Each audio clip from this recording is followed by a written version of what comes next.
সারা দুনিয়ায় মুসলমানদের উপরে জুলুম চলছে, বিশেষ করে গাজায় ইসরায়েলি হায়নারা। আয় রব্বুল আলামিন, তোমার বান্দা বান্দীদেরকে, শিশুদেরকে অকাতরে হত্যা করছে মাওলা। গাজার মুসলমানরা ঘাস সংগ্রহ করে এনে এগুলোকে কুচি কুচি করে কেটে এগুলোই দিয়ে তারা ইফতার করছে। তুমি এই রমজান মাসে আমাদেরকে কত শান্তিতে রেখেছ, কত আরামে রেখেছ, রোজা রেখেছি, ইফতার করেছি, সেহরি খেয়েছি।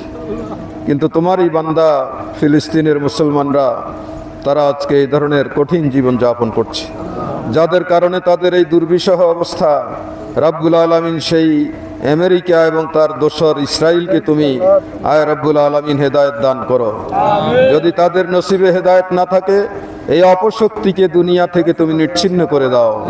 মুসলমানদের পবিত্র ভূখণ্ড বাইতুল মুকাদ্দাস হায়নারা দখল করে নিয়েছে, সেখানে মুসলমানদেরকে নামাজ পড়তে দিচ্ছে না।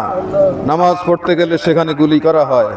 রব্বুল আলামিন বাইতুল মুকাদ্দাসকে মুক্ত করার শক্তি মুসলমানদেরকে দান করো। সারা দুনিয়ার মুসলিম রাষ্ট্রগুলিকে ঐক্যবদ্ধ হয়ে ইসরায়েলের এই বিধ্বংসী কার্যকলাপ থেকে ফিলিস্তিনকে রক্ষা করার তুমি শক্তি দান করো। আয় রব্বুল আলামিন, আয় খোদায়া, বাংলাদেশের প্রতি রহমত নাজিল করো।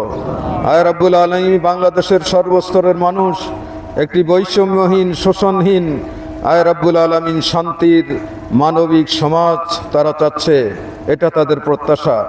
রব্বুল আলামিন দেশের রাজনৈতিক দলগুলোকে সেটা বুঝার তৌফিক দান করো।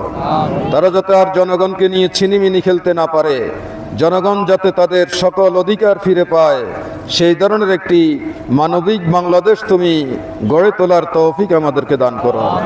আয় রব্বুল আলামিন, আয় খোদায়া, বাংলাদেশের স্বাধীনতার সার্বভৌমত্বকে যারা হুমকির সম্মুখীন করেছে, তাদের সকল ষড়যন্ত্রকে তুমি বানচাল করে দাও, তাদের কালো হাতগুলোকে তুমি গুঁড়িয়ে দাও রব্বুল আলামিন।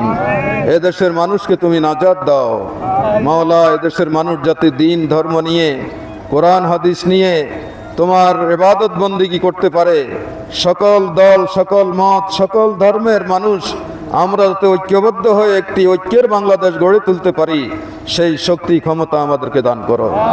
আয় রব্বুল আলামিন, আয় খোদায়া, আয় মাওলা, আমাদের অপরাধ তুমি ক্ষমা করে দাও, আমাদেরকে ইলম দাও, আমাদেরকে জ্ঞান দাও, আমাদেরকে যোগ্যতা দাও। আয় মাওলা, ঈদের পরপরই আমাদের এই এলাকার অনেক ছেলে পেলে আছে যাদের পরীক্ষা, যারা পরীক্ষা নিয়ে ব্যস্ত। রব্বুল আলামিন, তাদেরকে তুমি কামিয়াবি দান করো, পরীক্ষায় সঠিক অ্যান্সার দেওয়ার ক্ষমতা তাদেরকে দান করো। আয় রব্বুল আলামিন, এই এলাকার প্রতিটি শিক্ষা প্রতিষ্ঠানকে তুমি আদর্শ শিক্ষা প্রতিষ্ঠান রূপে গড়ে তোলো। এখানে যাতে ভালো লেখাপড়া হয়, ভালো ক্লাস হয়, ছাত্ররা যাতে চরিত্রবান হয়, শিক্ষকরা যাতে ছাত্রদের জন্য আদর্শ হতে পারে, এই ধরনের শিক্ষা দীক্ষা আমাদের এই এলাকায় তুমি বহাল রাখো মাওলা।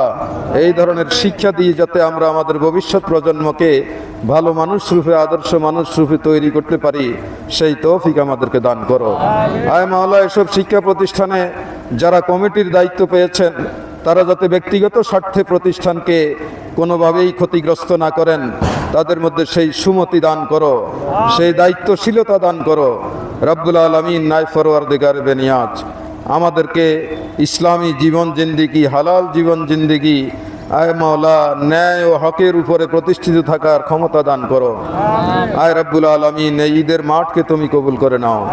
এই ঈদের মাঠের জন্য যারা দান করেছে, তাদের দানকে শত শত গুণ বৃদ্ধি করে কাল কিয়ামতে তুমি ফেরত দাও মাওলা। আয় রব্বুল আলামিন, আয় ফরওয়ারদিগার বেনিয়াজ, আমাদের ফরিয়াদগুলো তুমি কবুল করো। এই রমজান মাসে আমাদের অনেক মা বোন, অনেক ভাই শত শত কোরআন খতম করেছে মাওলা। তোমার সন্তুষ্টির জন্য তারা কোরআন খতম করেছে, তোমার কাছ থেকে সওয়াব পাওয়ার জন্য তারা কোরআন খতম করেছে। তাদের সকলের নিয়ত আমাদের জানা নেই, তুমি অন্তর্যামী, তুমি তাদের অন্তরের খবর রাখো মাওলা। এই কোরআন খতমগুলোকে তুমি ভুল ত্রুটি মাফ করে কবুল করে নাও মাওলা। এবং যে যে নিয়তে এই কোরআন খতম করেছে মাওলা, তাদের এই সৎ নিয়ত তুমি পূরণ করে দাও। রব্বানা তাকাব্বাল মিন্না ইন্নাকা আনতাস সামিউল আলিম ওয়া তুব আলাইনা ইয়া মাওলানা ইন্নাকা আনতাত তাওয়াবুর রহিম।